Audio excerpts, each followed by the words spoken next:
Nous sommes allés la Vache, au village de Madame Bernard. Après une marche de 2h30, on nous l'avait promise de 1 heure. J'ai appris depuis mon arrivée ici qu'il faut toujours multiplier le temps par 2,5. Si on te dit que tu arrives dans 25 minutes, dis-toi qu'il te reste 1h15. Le village est vivant. Nous sommes prêts à travailler.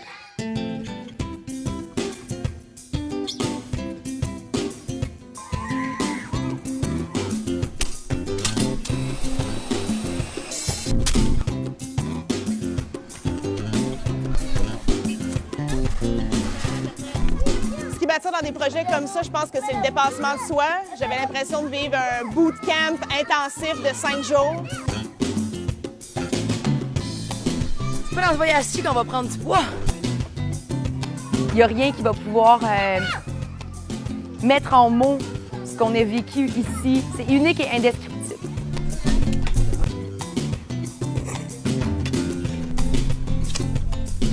J'ai vraiment pas hésité quand on m'a proposé le voyage solidaire en Haïti.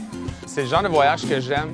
J'aime le dépaysement, j'aime vraiment sortir de ma zone de confort. Et je savais pertinemment que ce voyage-là allait m'offrir ça. Le travail physique qu'on a fait ici, ça a été extrêmement difficile, je pense, pour tout le monde. J'avais jamais travaillé aussi fort de ma vie.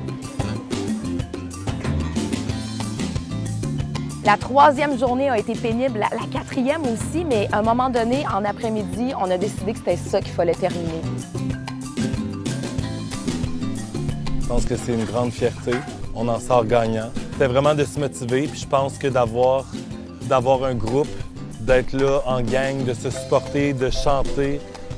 Écoute, je me rappelais Daniel, il disait « Let's go les jaunes, let's go! » Allez les jaunes! Allez les jaunes! On essaie de finir. On avait promis qu'on le ferait, on va le faire. Je savais que c'est un pays qui était en développement toujours parce qu'ils vivent des situations difficiles.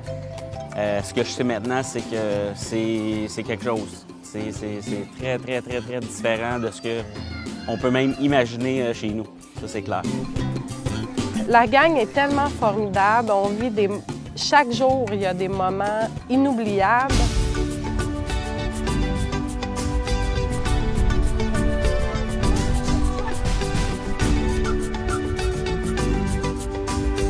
Ah, c'est la plus belle semaine de ma vie.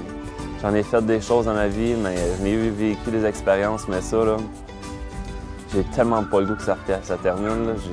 Aujourd'hui, j'ai tellement le cœur gros là, d'avoir tout ça, ça se termine. C'est honnêtement, de ma vie, la plus belle expérience humaine que j'ai vécue. Puis de voir les enfants jouer, de voir qu'est-ce que ça apporte à l'île, c'est inexplicable ce que ça fait, en fait. C'est tellement d'émotions. Je voulais aider les gens parce que je trouvais que j'ai toujours été vraiment privilégiée dans ma vie. On a travaillé avec des travailleurs d'ici qui étaient vraiment comme travaillants. Puis ça a tout enlevé mes préjugés, tu sais, sur ce que j'avais d'Haïti. Je pense que j'ai fait vivre aux candidats et animateurs de C'est quoi une expérience inoubliable, une expérience unique. On va avoir laissé notre trace sur les Lavaches. Puis je suis super fière de ça. On a travaillé fort, on est fatigué, on est épuisé. Mais je pense qu'on peut le constater que c'est un super projet puis on peut dire mission accomplie. Je rentre à Montréal remplie d'une incroyable fierté, mêlée à une extrême fatigue.